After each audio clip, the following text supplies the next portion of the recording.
and videotaping Katie Dawn driving down I-30 to Greenville. And she should be paying attention to the road and not worried what I'm doing.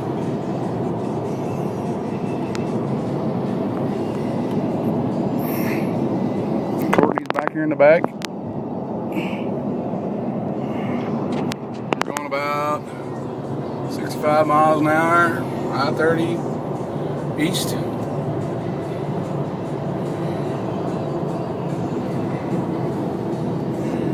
Going to head out to the college, drive around the parking lot a few times.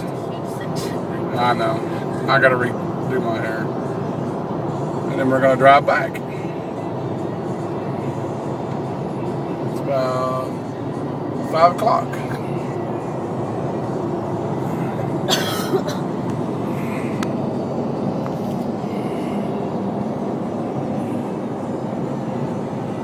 Don't pay attention to me. Oh, listen, I was looking at the sign. Oh.